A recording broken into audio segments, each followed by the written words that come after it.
સુરેન્દ્રનગરના શક્તિ મંદિર ખાતે પ્રતિક ઉપવાસ પર બેસેલા ક્ષત્રિય સમાજની મહિલાઓને મૂડી અને વઢવાણ રાજવી પરિવારે પારણા કરાવ્યા હતા।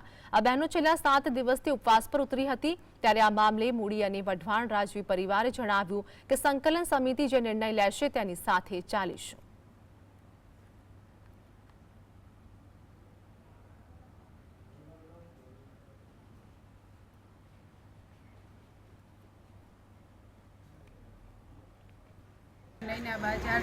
અમે 7 દિવસથી પ્રતિક ઉપવાસ પર બેઠા છીએ અને આજે અમને મૂડીના મહારાણી સાહેબે ઉપવાસ છોડાવ્યા છે અને કાલથી અમારો એક કમિટીએ જે અમને સૂત્રો આપ્યું છે કે ઘરે ઘરે જઈ અને એકને નહીં 10-10 ને અમે ભાજપ વિરુદ્ધ મત અપાવવાના છીએ।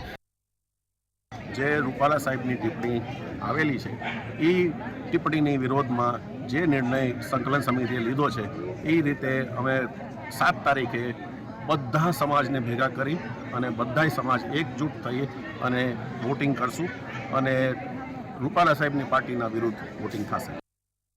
यहाँ આવ્યા था क्योंकि हमारी બધા બહેનો રાત ઉપર રાજી थी कि એમના સંકલ્પ લીધું હતું કે આપણે રાત ઉપર બેસશું और हमने માનતા લીધી છે કે 7 તારીખે ભાજપ સરકારના અગેન્સ્ટ વોટ કરીને એમને હરાવવાનું માનતા લીધી છે।